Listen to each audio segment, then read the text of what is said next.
Welcome back, or welcome for those of you that are joining us the first time. This is GREMax webinar with a focus on reading comprehension.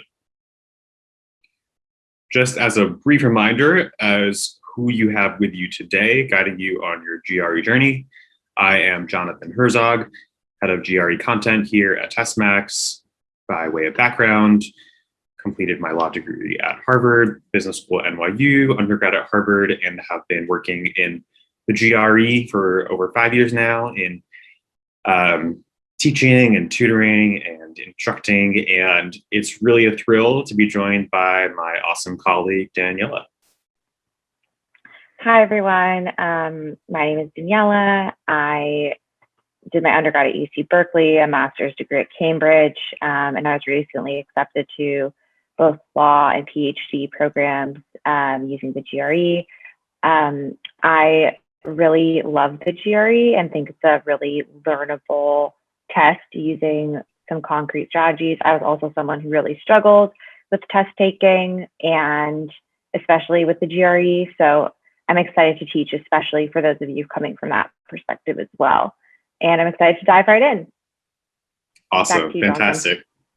So as Daniella alluded to, part of our hiring ethos here at TestMax is we only hire folks who obviously have top scores, but also weren't naturals.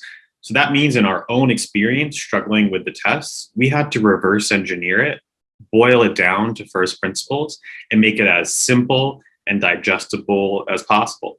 So our guarantee is 10x the quality, 10x the impact for the same or fewer amount of your resources. So for those of you joining us the first time, as always, we have an open chat policy. So if you have questions, thoughts, reflections on the GRE, on GREMax, and any of the content for today, please do chime in. Our goal is to have this be very value additive to you. And so we want to tailor it to your experience and your grad school dreams. With that, we're diving into some reading comprehension. As always, we start out with some substantive content lesson, some theory, some abstraction. We look at some of the high-level structure. We're going to dive into some real, actual GRE verbal reasoning, reading comprehension, and questions today, and we'll reflect on it all. So we always start with some memes over here in GREMax land. Reading comprehension, improve you must. So as Daniella said, and this is particularly true for reading comprehension, and this is coming from someone who struggled very, very much so from the start with reading comprehension, this is one of the most trainable, feasible, practical sections where practice really does make perfect. And to that end, we have Baby Yoda again. Did you practice today? Asking us all. And finally, we leave with an inspirational quote before we dive right in. To read what you love until you love to read. Barring that, GRE passages are the fun that we got. Okay, so brief reminder, and for those of you looking for a broader overview of the GRE, how you can use it for your grad school dreams, go to the TestMax YouTube channel and check any of our past webinars on verbal, quant, analytical writing, and the GRE more generally. But today, as we said, we're primarily focused on diving into another section of verbal reasoning. So we've looked at logical reasoning, we've looked at vocabulary type questions, but today we're focused on reading comprehension. Just as a brief reminder, again, reading comp is part of that big 2-170 score. So on test day, you're going to get immediately after those 4 scored sections, 2 of which are going to be verbal, and reading comprehension is going to be a significant part of that big 170 score. As we say also, every part of the GRE is a reading test that goes for the quant section as well. And again, just a brief reminder, and we'll see this in just a moment today, because compared to some of the other verbal reasoning questions we've gone through together, we're going to see some questions that take a little bit more time, and we're going to have a pretty lengthy, robust setup. So if we recall our 2 verbal sections, each with 20 questions, each of 30 minutes, we're going to see today how when we use our formal logic strategies and we beeline to answer choices, that frees up our time to dedicate to these longer passages, which we'll focus on today. All right, so we will start out with some look at causation and strengthening and weakening causal arguments. So this will come up throughout the verbal reasoning section, throughout the analytical writing, analyze and argument section. And so we're going to look at a couple of ways. First, how to strengthen causal argument. So let's say we have a particular premise, a particular claim. My TRX cross-training course is the best in the business. It will help you lose 30 pounds. So if we have a putative or purported, a claimed cause-effect relationship, which is, in this case, if you do my TRX course, the effect is you'll lose 30 pounds. So this is the premise in support of the conclusion that it is the, quote, best in the business. All right. So one of the skills that, again, we drill in great depth together among the toolbox of our formal logic skills is how do we identify what pairing of evidence, what pairing of premises would strengthen a causal claim. So in this first case, with a cause with effect, you can think of any anecdotal claim you might have seen in advertisements or in media and the like, where we show you a case study, right? We try to demonstrate a cause coinciding with the effect. So let's say Samantha. Samantha took my TRX course, and let's say she lost something on the order of 30 pounds. So I'm going to show you a case study where someone triggers the sufficient condition, triggers a cause, which is they took my TRX course, and indeed, the effect was demonstrated. In this case, the weight was lost.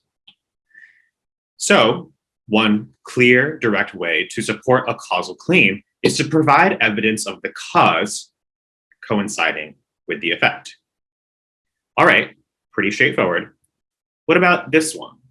So we looked at this last week together in our in-depth formal logic analysis, but now we're extending it, we're applying it to causal arguments. This time, we're going to look at no effect with no cause. So here's the claim this time. My anti-traffic fatality policy of adding pink LED lights to all cars is the most effective in saving lives. All right, so we have a particular claim, which is my pink LED light policy, and the purported, the putative effect is that this policy will be the most effective in saving lives. Now, one other way to strengthen a causal argument is recall back to our if A then B formal logic structure. What is the logical equivalent? Is we flip and negate. So if not B, then not A. We call that in formal terms the contrapositive. In this case, if we're looking at extending the flipping and negation to a causal claim, we can provide evidence. We can look to an anecdotal case study where, let's say, we're looking at a particular city. We'll call it Greentown. And in Greentown, they only had green LED lights on their cars. So they did not have pink LED lights on their cars. And let's say in Greentown over the last year, if we're looking at traffic fatalities over the last year, traffic fatalities surged 30%. Or you can give any other particular metric. But what we're demonstrating in support, now it's not a hermetically sealed argument, but it strengthens the causal claim because what I showed is, hey, I didn't have the purported cause and I didn't have the purported effect. All right. Moving along in our theoretical realm, still just for a moment, before we dive into real reading comprehension questions. How to weaken a causal argument. All right, so by inference, If we strengthened it by showing the cause coinciding with the effect, we can weaken a causal claim by showing the cause without the effect. So here we are, cause without effect. Here's the premise, here's the claim. Liberal arts colleges are integral to forming civic-minded leaders who lead transformative change with compassion. Okay, so the claim is, roughly speaking, hey, college leads to transformative leaders. Now think for yourself for a moment. If we're trying to weaken this causal claim of if A, then B, if college, then transformative leadership, what possible case study, what possible anecdote or piece of evidence can we provide? Well, let's take Joe. Joe goes to college. Joe has a college degree, but let's say Joe happened to be the cause of a massive Ponzi scheme or a massive corporate fraud. We wouldn't necessarily consider that transformative change with compassion. So we can provide an example of someone who attended college, but did not demonstrate the purported effect of attending college, which is transformative change with compassion. So indeed, one way, one tool in our toolbox that we're continuously building is demonstrating the cause without the effect as a mechanism for weakening causal arguments. All right, and wrapping out the theoretical portion of today's conversation, yet again, how to weaken the causal argument. So we recall for how to strengthen, we looked at if A then B, we show A and B together, or we show the flip and the negation, so not B and not A. But to weaken it, one way is to demonstrate the effect without the purported cause. So in this case, the claim is reading is key to inculcate empathy in children. Without it, children become antisocial and narcissistic. So essentially, if we boil down the claim to its rough formal logic structure, we're saying, hey, reading is necessary for empathy in children. So one possible way to weaken this argument among many is to show the effect without the purported cause. And in this case, we can demonstrate someone who, say, did not read, but they still were empathetic, and they still were inculcated in empathy.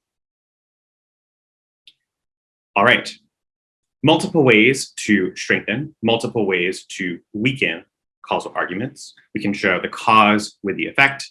We can show no effect and no cause. And when we're weakening, we can show the cause without the effect or the effect without the cause. We'll see this come up today as we walk through some analytical writing, analyze the argument prompts, and we'll see how strengthening and weakening causal claims come into play. All right, with that, we're migrating on to reading comprehension. A couple of high-level notes for us to consider that we should always ask ourselves as we go along. Again, sets of tools in our toolbox that we know when and how to apply. Just a broad overview of these tools. One is creating and architecting a mental map of the structure, the logic, and the flow of the claim. As we know, we might have a set of facts, we might have an argument. That argument can have multiple premises, subsidiary conclusions, and formal final conclusions. But as we go, we're drawing a mental map, a structure for what this argument looks like. We'll see this in play in just a moment. We're always going to ask ourselves, hey, what's the main point? What's the gist? What's the thesis? If I had to boil it down to a single statement, to a single summary, what would that be? So we're actively engaging with the text and not just passively receiving the words. We're asking ourselves, even if unsolicited, what is the tone? Is this fairly descriptive and neutral? Is it evaluative? Is it combative? Is it affirmative? Is it celebratory? What is the tone of the author? Being mindful of particularly extreme or negative or positive tones versus more descriptive and neutral tones. As always, when we're approaching our verbal reasoning section, we're identifying, do we have a set of facts or an argument? When we identify the arguments, which are our premises and which conclusions are claimed to follow from those premises? And as we saw last week in particular, are there any unstated premises or assumptions or logical gaps, logical flaws in the reasoning to reach those conclusions?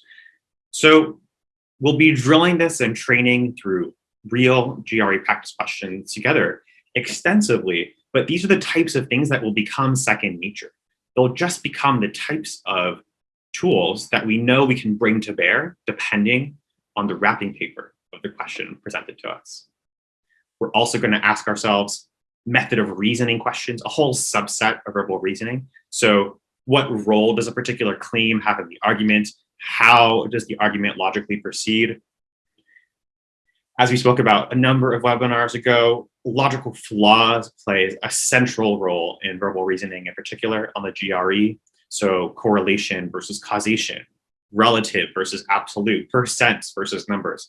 And we'll look at a number of those again today. So we're looking out for these as we go. And we're looking at key signifying terms. So we know our quantifiers and our qualifiers, our contrasting terms, our concluding terms, key juncture points in the text that will signal important elements of the author's claim or of the passage. All right. Now, one important just final note as we dive into our first lengthy reading comprehension passage for today is focus. Now, when we're doing these long passages in particular, and now this should be true generally when we're approaching a question, but these in particular, they can be really lengthy, really complex, and there can be lots of noise, lots of distracting information in the text. So having extreme lucid clarity of mind, and that means, hey, go take a nap if you have to. Make sure you have the snacks and refreshments, and make sure nothing else, no other screens or notifications are popping up, because focus, focus, focus is the name of the game. You're fully immersed in the world of that passage for the 2 to 3 minutes you're engaged with it, or the 3 to 4 minutes you're engaged with that long passage. Nothing more, nothing less. The question that came before, the question that came after, the section that came before, what you ate for breakfast, what's happening with your dog, none of it matters when you're focused on the passage. Super important, and we'll see this in just a moment. Okay, so this is what we're wanting to avoid, and this is how I felt when we first approached reading comprehension many, many years ago, is information overload. Now recall, you don't have to have any subject matter expertise on the GRE whatsoever. It's a reasoning test. So what we're going to get to is a calm, peaceful confidence that no matter whether it's a passage on zoology or geography or history or sociology, you got this. Because again, it's the language, logic, and syntax of English or of high school mathematics. Okay, so with that, make sure we have no lingering questions in the chat or Q&A, but we're gonna dive right in. And in the spirit of focus, if you got anything distracting you, if you're on 4 different devices at once, put them all aside, deep breath, and we're gonna dive in. This is a tough one, this is a tricky one, but we're gonna see how deliberative, systematic application of those tools in our toolbox will unlock tremendous value. All right. Questions 8 through 11 are based on the following reading passage. In the 1970s, 2 debates engaged many scholars of early United States history. Okay, just as we're going, timing, dates, chronology tends to be of import, and we're already framing what's to come. So we're always asking ourselves predictive questions. active reading. Hey, what's likely to come next? What's the method of reasoning used within the passage, even in its early moments? So we're setting up two debates. One focused on the status of women, primarily white women. Okay, so we have two debates in 1970s, one focused on the status of women. So already, and this mental map we're going to write out today. And when you come to test day, you're probably not going to write it out. But as we do the practice and the drilling, it's really helpful to actually draw out a literal map for yourself. So we're looking at two debates in the 70s. First one seems to involve the status of women. All right, we're going down this fork in the road. Turning on the so-called Golden Age theory, which posited that during the 18th century colonial era, okay, as we go, we want to translate any terms that might possibly confuse us later on. We have a very lengthy sentence to come here. So we'll read the whole sentence and then we'll translate it. Turning on the so-called Golden Age theory, which posited that during the 18th century colonial era, American women enjoyed a brief period of high status relative to their English contemporaries and to 19th century American women. This debate pitted scholars who believed women's lives deteriorated after 1800 against those who thought women's lives had been no better before 1800. Wow. Okay.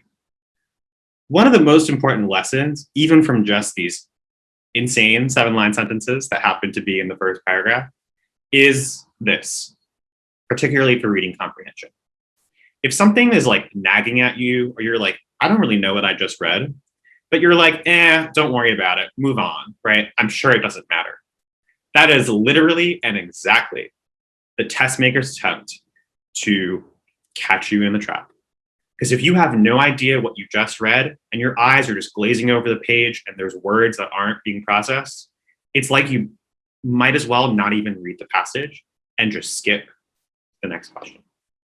So we have to digest and translate and break down. It's really intensive cognitive work going on here. So what did we just read? So first off, I see that we're dealing with 18th century and 19th century. So just to make sure we're clear, because in one part we're using 1970s and then the other part we're using 18th and 19th century. 18th century actually means the 1700s. And 19th century actually means the 1800s. Okay, 1800s, interesting. That comes up here again, right? That's actually this key focal point. Deteriorated after 1800 versus no better than before 1800. Okay, so we're gonna revisit the sentence that we first translated as a reminder for ourselves. Hey, 18th century equals 1700, 19th century equals 1800, and something's going on with this year 1800. That's part of this big dispute of these one of two debates. So again, this is why we're not gonna get mired down in just focusing on this status of women debates, because we're gonna always remind ourselves, hey, the setup is we're in the 70s and we've got two debates. So we know that there's another one to come, but we're not there yet. Okay, back to this third sentence to figure out what it actually said. So this Golden Age theory posited that during the 1700s, women had a brief period of high status relative to women in England, okay, and relative to women in America in the 1800s. Okay, so the claim is that American women in the 1700s had higher status relative to English women in the 1700s and American women in the 1800s.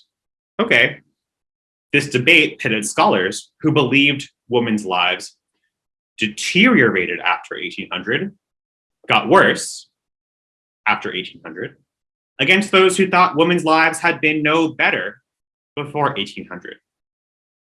Okay, so fundamentally, one of the key tenets of this debate is, hey, did women's status get better or kind of worse after the year 1800. Okay. At issue were the causes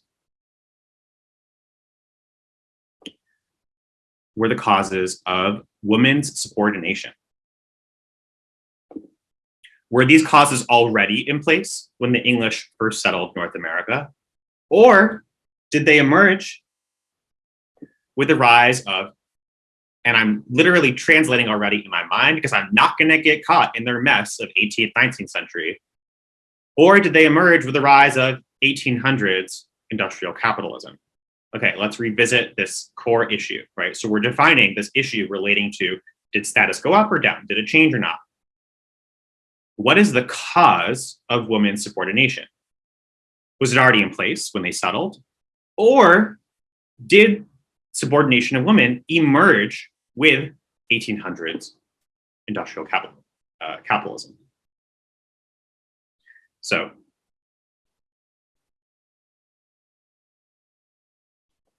we have a question about subordination. Already there, or did it emerge in these 1800s period? Okay, we're pivoting to the second debate. So we go back to our initial frame, right? We went down one fork in the road, we're climbing back up and now going to the other. The second debate, the so-called origins debate, concerned the emergence of racial slavery in the Southern colonies. Was slavery the inevitable result of deep-rooted racial prejudice of early British colonists, or did racial prejudice arise only after these planters instituted slave labor? Okay, so piece by piece. Second debate seems to be called this origins debate. It's related to race. In particular, let's draw our dividing line. In particular, was slavery the inevitable result of the deep-rooted racial prejudice of the early British colonists, or did racial prejudice arise only after those planters instituted slave labor? So one of the common frameworks, a common trend we'll see littered throughout the GRE and throughout some of the questions we'll find is ex ante or ex post, which means just before or after, right? So there's some question here. Hey, going back to the women's debate, did this subordination happen before or after the 1800s? And coming here to race and the slavery debate in this particular context, it's, hey, did it happen before or after slavery? Was it just there? Or did it emerge after they instituted slave labor? Okay. So we've just gone through one of 4 paragraphs. Certainly, we're taking some of our time here because we're just setting up our preliminary map, a preliminary outline. But this level of deliberative engagement and active reading, translating and breaking down the passage into its constitutive parts is so important, because if you just race through the entire passage and run to the questions, you're going to fall right into the test maker's traps. So we finished paragraph 1 of this passage seemingly related to these 2 overarching debates happening in the 70s. Now let's ask ourselves, let's predict what's likely to come. What's next? First off, the general tone is, hey, we're describing these 2 debates. We're comparing perhaps these 2 debates. And we've only really described first one tension about the women before or after 1800, did the subordination emerge, and one tension in the race debate before or after the emergence of slavery. So what might come next? Maybe some comparison and contrast a bit further, relating these 2 debates, because they're both being introduced. So let's go right in. Paragraph number 2. Although these debates are parallel in some respects, key differences distinguish them. Okay, so right now we're setting up what's to come in paragraph 2. Hey, there's some similarities, which indeed we saw in paragraph 1, right? There's the before or after a particular period, but we're going to look at some key differences. So here are the key differences to come.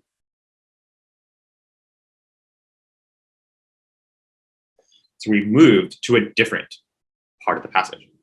Whereas the debate over women's status, unlike, by contrast to, the debate over women's status revolved around implicit comparisons of colonial women to their counterparts in the antebellum period. Note, that's defined, translated to that particular date range, 1800 to 1860.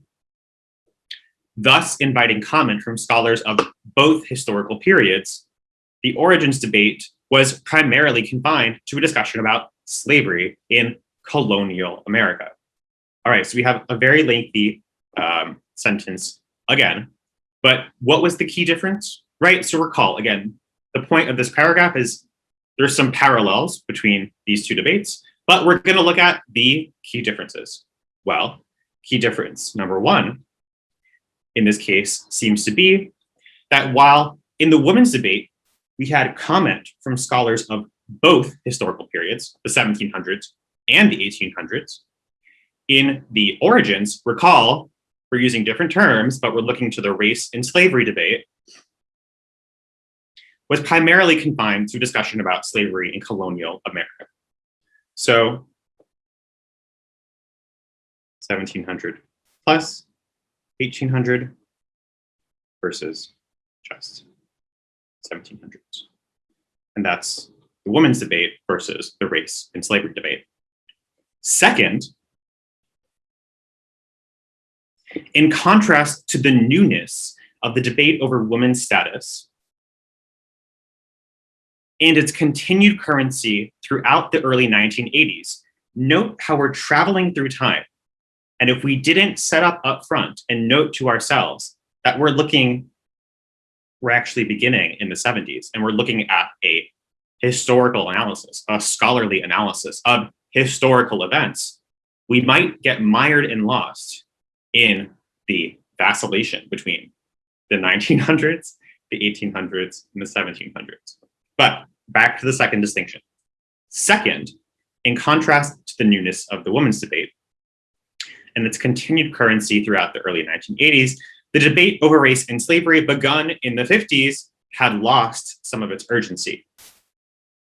With the publication of Morgan's American Slavery, American Freedom, 1975, widely regarded as the last word on the subject. Now, recall, whenever we see a term of art, a phrase, a set of words, oftentimes underlined in the passage, we're going to see a question asking, hey, what role did that have in the passage? Why did they invoke that?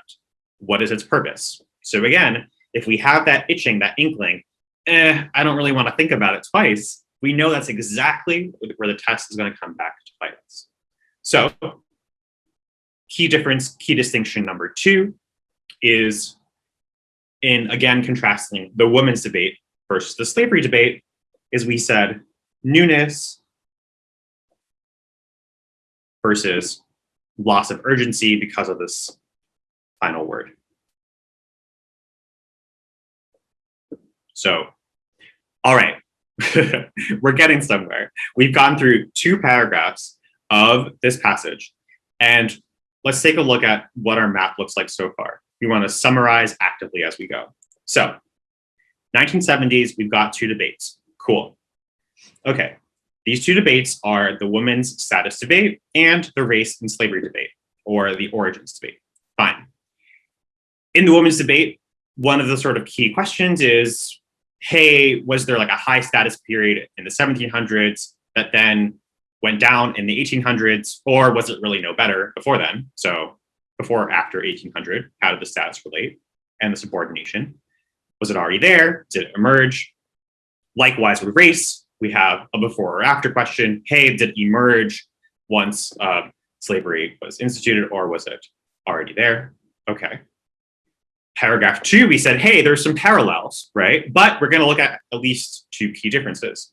So first difference, So difference number one is whereas the women's debates, we looked at basically 1700s and 1800s.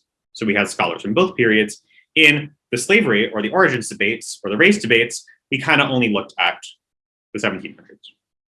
Key difference number two is that in the women's debates, there was a newness about it, whereas in the slavery and race debates, it had lost its urgency. And recall, hey, there's this text that comes up because that was seen as the last word on the subject. Okay, so now we ask ourselves again, in an active prediction, what's likely to come? Well, we have the setup of these two debates. We have some parallels. We have some comparison and some contrasts, some contrasting. We've seen at least two differences. Maybe we're going to resolve some of these differences, or maybe we're going to learn more about the comparison and contrast. All right, so I believe we're going to have to clear this to move on. Okay, so paragraph number 3. Each debate also assumed a different relationship to the groups whose histories it concerned. Okay, whoa, where is this coming from? So it turns out that paragraph number 3 is looking at key difference number 3, right? So paragraph number 2 said, hey, there's some parallels, but there's actually a couple of key differences. Here's difference 1, here's difference 2. Paragraph 3 starts out and says, hey, we're gonna look at difference number 3. Each debate also assumed a different relationship to the groups whose histories it concerned. Okay. In its heyday, the origins debate, the race and slavery debate, focused mainly on white attitudes towards Africans rather than on Africans themselves, with few exceptions, such as Wood's Black Majority 1974 and Mullen's Flight and Rebellion 1972, which were centrally concerned with enslaved African men. Most works, so with few exceptions, most works pertaining to the origins debate focused on the white architects, mostly male, of racial slavery. Okay, so let's stop here. So paragraph 3 is looking at, hey, key difference number 3, which is the relationship to the groups whose histories they concern, the women's debate, the race and slavery debate. In particular, the relationship to these groups is such that in the origins debate, the race and slavery debate, with few exceptions, we see these underlined texts, which we're gonna have a question about, hey, what role did they serve in this passage? Most works focus on the white architects and not subjects. So we can expect, because we're drawing a contrast, what the women's debate might illustrate by contrast. So key difference number 3 is relationship to group. In the race debate, they didn't focus on the people enslaved. In the women's debate, by contrast, although women's historians were interested in the institutions and ideologies contributing to women's subordination, they were equally concerned with documented women's experiences. As in the origins debate, however, early scholarship on colonial women defined its historical constituency narrowly, women's historians focusing mainly on affluent white women. Okay, so if we have our dichotomy, our split between the women's debate and the race debate, we basically said in the women's debate, they also focused on the women. And in the race debate, they only focused on the architects. Right? So they said the white architects, mostly male, of racial slavery. So whereas in the women's debate, they studied the institutions and ideologies that led to their subordination, they were equally concerned with documenting actual women's experiences. But we still have this caveat that early scholarship on these 1700s women still was narrowly focused on primarily affluent white women. Okay, so we're gonna revisit and recall our entire map thus far. We have 2 debates happening in the 70s in academic scholarship. We have the women's debate, we have the race debate. Within the women's debate, we have the question of, hey, did it go up, did it go down, the subordination the status in the 1800s? Was it already there? Was it because of the 1800s industrial capitalism? In the race debate, one of the big questions up front was, hey, did it emerge? Was the prejudice before or after the institution of slavery? Okay, so we have these two debates. Paragraph 2 said, hey, there's some parallels, right? These before and after questions, but here are some key differences. And we said we've now found 3 key differences that emerged in paragraphs 2 and paragraphs 3. And key difference number 3 in this case was the relationship to the group whose history is being studied. In the women's debate, they also focused on the woman with the caveat. In the slavery and race debate, they did not. Okay, final paragraph number 4. Over time, however, some initial differences between the approaches taken by scholars in the 2 fields faded. Okay, so there's some parallels, but there's some key differences. We've enumerated 3 key differences. In our final concluding paragraph, we're saying, over time, however, some of these initial differences between the 2 fields faded. Okay, so we're kind of reconciling this comparison and contrast between these 2 debates. In the 1980s, recall, the setup was we were in the 70s of these women's and race debate. So now we're in the 1980s. Historians of race and slavery in colonial America shifted their attention to enslaved people. Well, recall that before we said one of the contrasts was in the 70s is that they didn't focus on enslaved people. They just focused on the architects of the institutions of slavery. Interest in African American culture grew, thereby bringing enslaved women more prominently into view. Historians of early American women moved in similar directions during the decade, that being the 80s, and began to consider the effect of racial difference on women's experience. Okay, so what started out as our 2 debates, we had some parallels in the questions of before or after. When did the subordination, when did the prejudice emerge? Then we looked at 3 differences, but then we said over time, however, these differences have faded, and indeed in the 80s, what we've seen is an increased focus or a bringing into focus of, in the race debate, enslaved women, attention to enslaved people, and in the women's debate, also considering the effect of racial difference on women's experience. Okay, so if you're still with us, congratulations. We've made it through a very lengthy passage. Now, certainly, could you have taken 1 minute, raced through the passage, and jumped into the questions? Absolutely. However, you'd find yourself rereading and rereading and rereading the text over and over again in a highly inefficient manner. As we saw in logical reasoning, when we use our formal logic tools, setting up and breaking down the argument up front is the biggest value add we can have on verbal reasoning, because then we come prepared to beeline to the right answer and avoid the deliberate traps. Okay. Here we go. No surprise, the first question we have is, hey, what's the main point? Remember, we're always asking ourselves, what's the main point? What's the tone? What's the method of reasoning? What's the role of this part in the argument? Because we know that's consistently what we're going to be asked. So let's go take a look at question number 8. Select and indicate the best answer from among the 5 answer choices. The passage is primarily concerned with, we have our main point question. Don't look at the answers, predict, predict, predict. Hey, what was the main point, the kind of gist of this? The gist was that, like, there are these 2 debates, and we're kind of comparing and contrasting these 2 debates and kind of how they've evolved, right? That's what our kind of mental map structure looked like. Okay, cool. Dive right in. Choice A, showing how historians who were engaged in a particular debate influenced historians engaged in another debate. Was that the main point? No. We just said our main point is to try to basically compare and contrast these 2 debates and how they've evolved. We're not looking at how historians in one debate influenced or affected or caused a change in another. Goodbye. Choice B, explaining why 2 initially parallel scholarly debates diverged in the 1980s. Okay, well, hold on. Actually, this is literally the opposite of what happened. right? First of all, not the main point.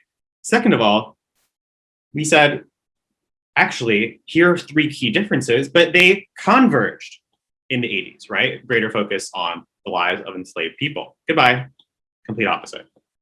Choice C. Comparing two scholarly debates and discussing their histories. Cool, that's like a literal perfect match to what we predicted. Let's keep it there, but look at the others. Choice D. Contrasting the narrow focus of one scholarly debate with the somewhat broader focus of another. Now, D is a very tempting trap answer because it uses the language and it uses some of the premises that are riddled throughout the passage. But the question is, hey, is this the main point? Is this the main point of the entire passage? That we're contrasting the narrow focus of one with the somewhat broader focus of another? No, absolutely not. Recall our setup. Hey, we have these two debates. Here are some parallels. Here are three key differences. Here's the resolution and how they've converged over time. Having that broader mental map is key to not succumbing to these traps. Choice E, evaluating. Now, even looking at our tone, showing, explaining, comparing, contrasting seem to be plausible descriptors for the type of tone of the passage. Evaluating already seems a little bit of a red flag, but let's read it. Evaluating the relative merits of the approach used by historians engaged in two overlapping scholarly debates. Definitely not, right? So in our setup of what kind of tone are we looking at? Is it highly critical? Is it highly celebratory? Is it more neutral and descriptive? It turns out that indeed we're comparing these two scholarly debates and not evaluating the relative merits, saying, hey, that's good, that's bad, that's right, that's wrong. Okay. So we've pasted the passage again here, but we're looking at question number 9 on the right. Select and indicate the best answer from among the 5 answer choices. It can be inferred that the author of the passage mentions, okay, no surprise here, we saw that that particular book or that publication was underlined, so we're going to be asked, hey, what's the role of it in the passage? And indeed, the passage mentions American slavery, American freedom in the second paragraph, line 27. They'll always tell you where to look, primarily in order to. So, hey, what was the point of it in the passage? Ignore the answers, pretend they're not even there, and predict. So, recall back to paragraph number 2. Paragraph number 2 was looking at, hey, here are 2 key differences. Difference number 1 was, hey, the women's debate did 1700s plus 1800s. The race and slavery debate was basically just 1700s. Key difference number 2 was, in contrast to the newness of the women's debate, the race and slavery debate was kind of deemed over. And why did it lose its urgency? Well, because this publication was deemed the last word on the subject. Okay, cool. So that was why that text was mentioned, to illustrate why it had lost some of its urgency. Cool. Let's beeline to the right answer choice. A, substantiate a point about the methodology that came to be prevalent among scholars engaged in the origins debate. Okay, so we're always translating these terms, origins debate, the race debate, slavery debate. Are we substantiating a point about the methodology that came to be prevalent among scholars? No, we're using it to highlight a difference between the women's debate and the slavery debate. So go away. Choice B, cite a major influence on those scholars who claimed that racial prejudice preceded the institution of slavery in colonial America. What? A major influence on those scholars. Now, this is taking us back to paragraph number 1, right? In our setup of our ex ante, ex post, the before or after, one of the sort of questions in the origins debate, hey, did it precede the institution of slavery or come after it? But we're looking at paragraph number 2, line 27. And this was about the difference between the women's debate and the slavery debate and why it had lost urgency. Goodbye, go away. Choice C. Show that some scholars who were engaged in the origins debate prior to the 1980s were interested in the experiences of enslaved people. Is that the reason? Is that the purpose of this particular publication being mentioned? No, we said again, we have our prediction. We're confident in our prediction. The purpose of this was to demonstrate why it had lost some of its urgency in key distinction number 2 between the women's debates and the race debate and the slavery debate. So go away, stop trying to distract us. Choice D.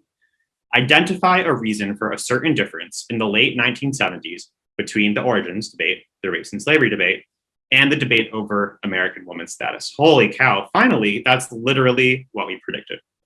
Let's just check out choice E.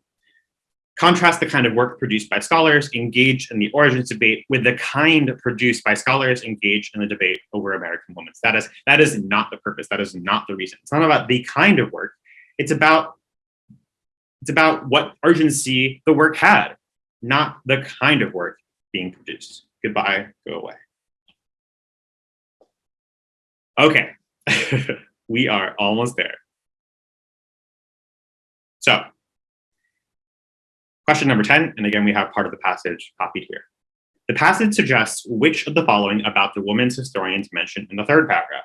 So we're told where to look, so we know what the scope of our question is. Women's historians mentioned the third paragraph. Okay, third paragraph. What was the point of this? Hey, this was key difference number 3, which was about what's the relationship to the groups being studied. With the race and slavery debate, they weren't looking at actual enslaved African men. In the women's debate, they actually did look at the experience of women. Choice A. They disputed certain claims regarding the status of 18th century, 1700s American women relative to women during the same period.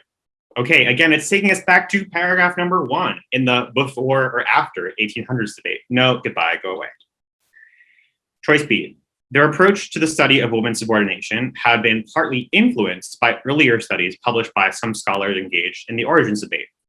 They're going to want to trick us with this type of answer a lot, right? We've seen this in much of our verbal reasoning work together. Just because we're talking about two things does not mean that one thing is causing or affecting or influencing the other. Go away. Choice C. Their work focused on the experiences of both white and African American women. Okay, interesting. That seems to be possibly tricky, but let's take a look back at the passage. So we're looking again at which of the following about the women's historians is suggested. So we look back here. So we have evidence that they were equally concerned with documenting women's experiences, but actually what we saw is that early scholarship, if anything, was more narrowly focused and focused on mainly affluent white women. So nope, that's wrong. Completely the opposite of what it directly says in the text. Choice D, their approach resembled the approach taken in studies by Wood and by Mullen. All right, here they come again. Those are the underlined texts, in that they were interested in the experiences of people subjected to a system of subordination. So this is a really tricky one, but it's exactly what we predicted, because if we break down the logical structure of this particular claim, it goes as follows. With few exceptions, such as, so the two things that will follow are the exceptions, which is indeed Wood and Mullen, which were concerned with enslaved African men, the subject of the history of this scholarly work. By contrast to those, most works were not concerned with the subject of the subordination. So choice D says, their approach resembled the approach taken in studies by Wood and Mullen. Well, what was that approach? Oh, it was to focus on the concerns of those being subordinated. And that is literally what choice D says. Choice E, to some extent, they concurred with Wood and with Mullen about the origins of racism in colonial America. Again, one of the most common types of trap answers when we're dealing with two debates or a dichotomy, right? In this case, the women's debate and the race debate, to somehow intermingle or commingle them in a confusion of causation and correlation. All right, I see we're coming up here on time, so we'll try to race through these to get through to our final prompts. Okay, final question for this passage. According to the passage, historical studies of race and slavery in early America that were produced during the 1980s, okay, 1980s final paragraph, differed from studies of that subject produced prior to the 1980s, in that the studies produced during the 1980s, so we're looking at paragraph number 4. Okay, so what did paragraph number 4 say? What's our prediction before looking at the answers? Hey, remember these 3 big differences we talked about? Well, they kind of faded. How so? Well, in the 80s, in the race debate, they focused actually more on enslaved people and bringing enslaved women more prominently into view. And likewise, in the study of the women's debate, they also considered racial difference in women's experience. Okay, so what happened in the 80s? They brought enslaved women into the picture. And indeed, choice A tells us, gave more attention to the experiences of enslaved women. Congratulations, we found the answer. Let's very quickly examine the others. Choice B, exactly the opposite. They gave more attention. Choice C were read by more scholars in other fields. We call that out of scope. We don't know anything about the number of people reading these texts. Choice D, more concerned with the institutions and ideologies that perpetuated racial prejudice. This is a tricky trap answer because it sounds like, well, they're being more concerned with race, right, and racial prejudice. But this is why every single word counts. And every part of the GRE is a reading test. Institutions and ideologies. That was a phrase that we actually introduced in paragraph number 3 to describe one of the key differences being that in the women's debate, they didn't really look at the women themselves, or by contrast to the race debate, they were actually not just looking at the institutions and ideologies, but also at the women themselves. So again, an opposite answer choice. Choice E made direct comparisons between the subordination of white women and the subordination of African American people. Direct comparisons between a subordination, no, that's not the point of what happened in the 1980s. The point of what happened in the 1980s is that these two debates converged, bringing the focus in on African American women. Okay. I hope you enjoyed this long passage. And in the interest of time, I'll have no caveats as I'll hand it off to Daniella. Wow. Thanks, Jonathan. That was a really thorough and in-depth outline of the passage and a deep dive into the question. So thanks for that. I'm going to go through with us a prompt from the analytical writing section, specifically from the analyze the argument section. As we've talked about in previous sessions, there's two different essays. One is an issue essay. This is the other essay where we're identifying logical flaws. We're thinking about frameworks to address the prompt, one of which we're going to look at specifically today. So let's read this together, and I'll just annotate as we're going through here. So the following appeared in an email sent by the marketing director of the Classical Shakespeare Theatre of Bardville. Over the past 10 years, there has been a 20% decline in the size of the average audience, at the Classical Shakespeare Theatre productions. In spite of increased advertising, they were attracting fewer and fewer people to our shows, causing our profits to decrease significantly. This seems interesting.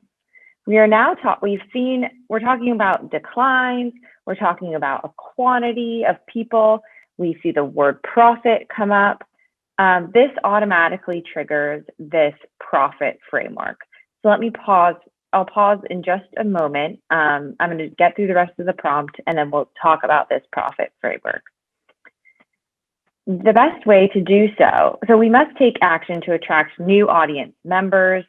Again, here's a quantity. The best way to do so is by instituting a Shakespeare in the Park program this summer.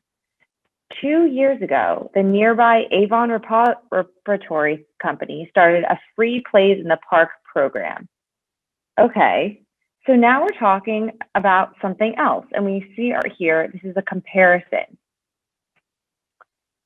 So that's another big red flag for us. So here we saw this profit framework, and now we see the comparison of two different companies, the Classical Shakespeare Theatre and the Avon Repertory Company. And this is important because, as we talked about last time when we reviewed the analytical writing section of the GRE, that this comparison between two different things, especially when it comes to timing, is a really important red flag for us, because we don't know are they the same, are they different, are they on two different continents? And also we're saying there's a timing issue here, 2 years ago.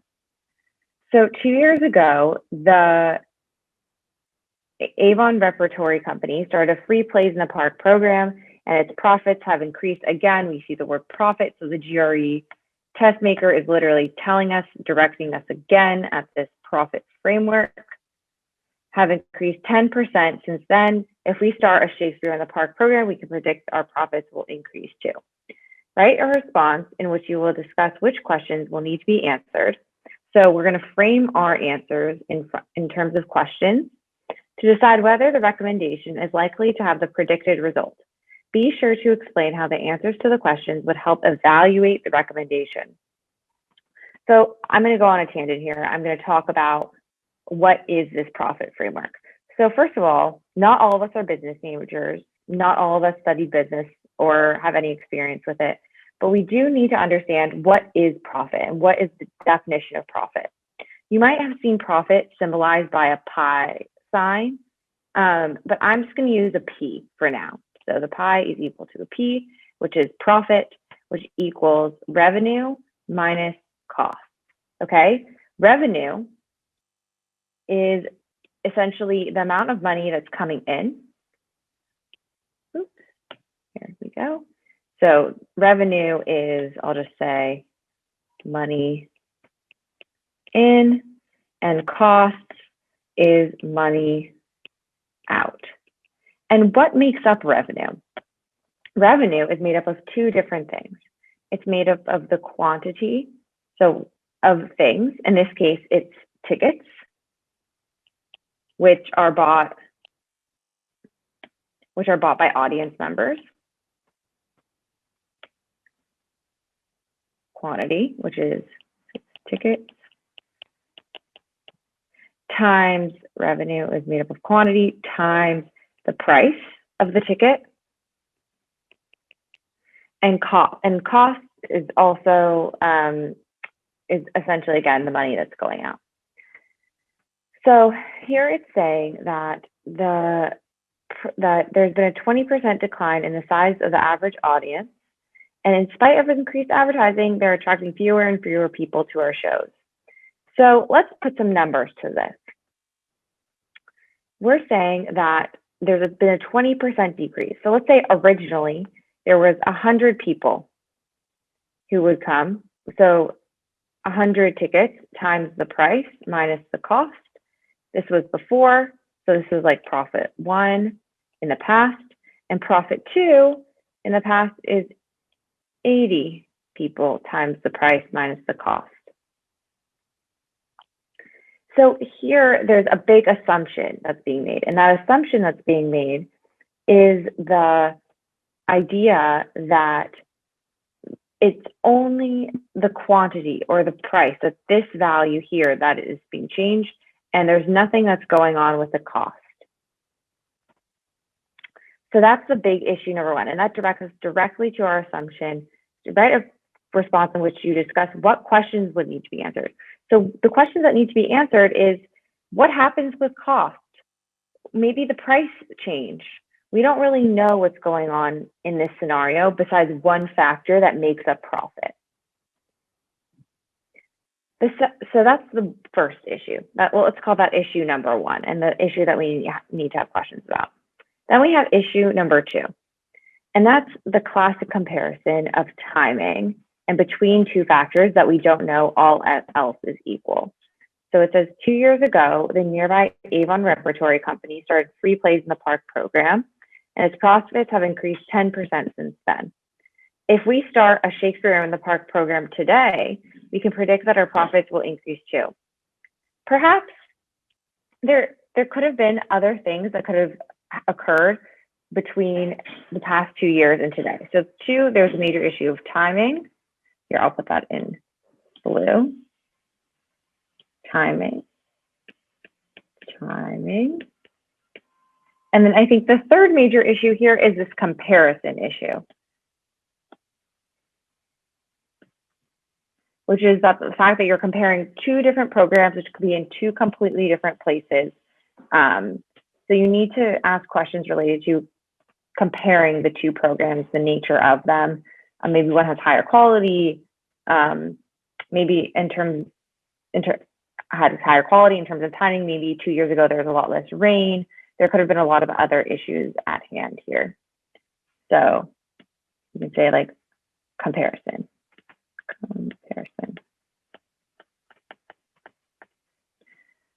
So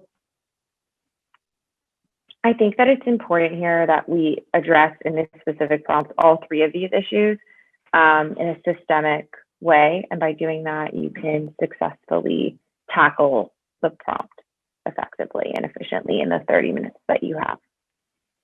So with that, if Jonathan, please go ahead and add if you have anything else to add, but otherwise I'll pass it back to you. Awesome, fantastic. Thank you, Daniella. So Daniella showed us an awesome, efficient, fantastic setup of some of the high variance, high impact flaws, which translate to questions that need to be answered as to whether the recommendation would lead to the predicted result. And indeed, if we extend, I'll just show this briefly before we wrap. Let's get my pen working. If we extend Daniella's profitability framework, right, which is profit equals money in minus money out, money in is equal to the price times the quantity, right? Then we can look at this claim that profits have increased 10%. So as always, we said ex ante, ex post, before and after, right? So we can set up a model of, as Daniella set up for the classical Shakespeare production, we had Profit 1 and Profit 2. And for the Avon Repertory Company, we have Profit 1 and Profit 2. So profits increase 10%. So we can express that as 1.1 of P1. Right? But what was P1? Well, P1 was equal to the price times the quantity minus the cost. So how is it possible that profit increased 10%? Well, maybe the price increased 10%. Maybe the number of tickets sold increased 10%. Maybe the cost went down. Maybe they have a new stage production. Maybe they made some layoffs or some consolidation or some kind of restructuring. So as Daniella showed us in a profitability framework, if we look at what are all the constitutive components of this particular term, profits, just because it went up, they want you to assume, make the unwarranted, invalid, unstated premise, unstated assumption, oh, there was a free place in the park, there must have just been more people, right? Then there must have just been a higher quantity. But that's not assured. That's not assured. So that is just one of the many high variance flaws that we call to our attention in our analyze the argument thing. So as always, we've overloaded our webinar content. And so we're gonna skip over this prompt, but as you all know, every single one of the official, actual GRE, analyze the argument and analyze the issue prompts are all freely available on the ETS GRE website for your own practice. So feel free to apply these tools and frameworks to many of the other prompts. As always, we would strongly recommend, if you haven't already, to take a free practice test online, an official ETS GRE practice test to find your minimum baseline, to download the GREMax app on tablet and on mobile, and to sign up for a free 20-minute consult with a GREMax team member. We are more than happy, as always, to stay online even this evening to answer any of your questions, tailor it to your experience and your grad school dreams. We'll share with you some of our awesome tutoring packages, which we've seen incredible results. This is really the best way to make sure that we tailor and target and customize a plan and work with you with the best resources that we've built to hit your target score and get into the school of your dreams. So with that, we'll leave it open to Q&A. If there's any lingering in the chat, I want to thank you all so much for joining us for Reading Comprehension and a taste, again, of logical flaws. Join us next week for a return to quantitative reasoning with geometry. With that, thank you all so much, and we're here for any questions and here for those of you ready to make that extra investment in yourself. Feel free to introduce yourselves, share your stories, share what you want out of the GRE, what you're using it for, and what questions you might have. All right, well, barring that, don't hesitate. We have a question. Hello, what would you say was the hardest part of the tests? So I guess we need to answer live. Great question. So this is why taking that full official ETS GRE practice test is so valuable, because then you can find out for yourself in real time what the most challenging part of the test will be for you. Now, as I said, for me, and Daniella can also share for her, because it's very much individualized. For me, I found reading comprehension pretty challenging, and then some of the more, I would say, arcane quantitative reasoning rules that I just had to revisit, and I hadn't touched in a while. I found those to be challenging. Daniella? I think I liked reading comprehension. I thought it was like an easier section for me. I'm more of a math person, so appreciated that a little bit more. But again, the GRE isn't a math test. I think I just like appreciated math more in school. But I think that it's definitely possible to understand the tips and tricks as a part of the GRE, and you can quickly achieve your dream score with some efficient studying. So I'll pass it back to you, Jonathan. I think we had another question in the chat as well. Yeah, and just to that follow-up about being discouraged and scared of taking it, rest assured, we've been doing this for a very long while and worked with folks, including ourselves, who started at literally the national average and gone up to the top percentiles, to even 99th percentiles. And then they've even used those GRE scores, a student I worked with personally, to get into business school at Harvard, the Kennedy School Master's in Public Policy at Harvard. You can apply it to most every master's program, most every PhD program, most every pre-professional program, business school, JDs now. It's treated equally in admissions.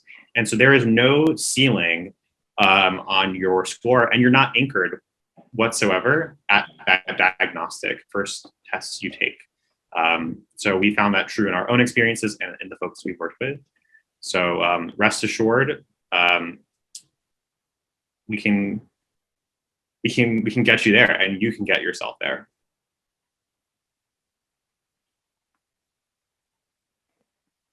I think there was another question in the, let's see here. Yeah, so in terms of the biggest study tips, I mean, obviously we're very biased in terms of working with GREMax, because we struggled without having the best resources ourselves, and so we have to put them all together from scratch. Just as an example, I think one of the biggest, highest impact tools is the formal logic toolkit that we found in our own experience is taught literally nowhere else.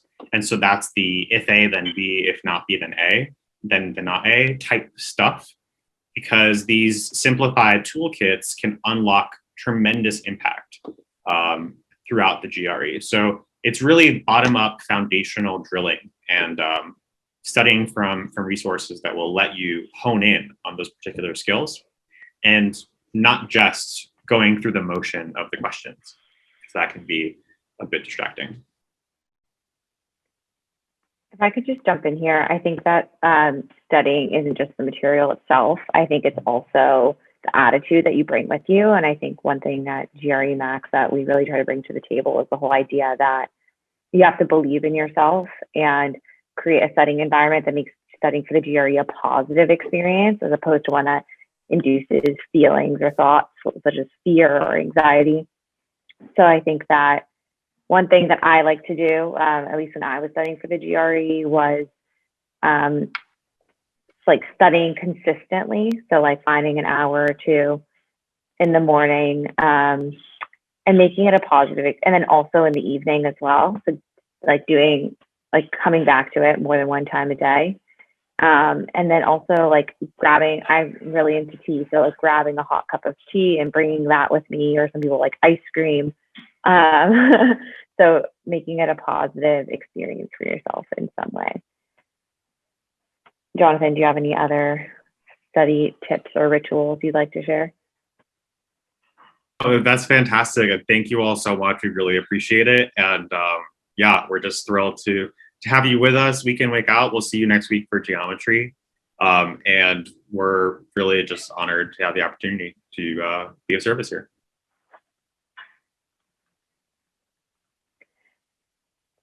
Jonathan, I saw one other question here in the chat. Would you like to take it? I didn't see any others. Was there one I missed? Yeah, so Abigail asks, not every passage is the same length.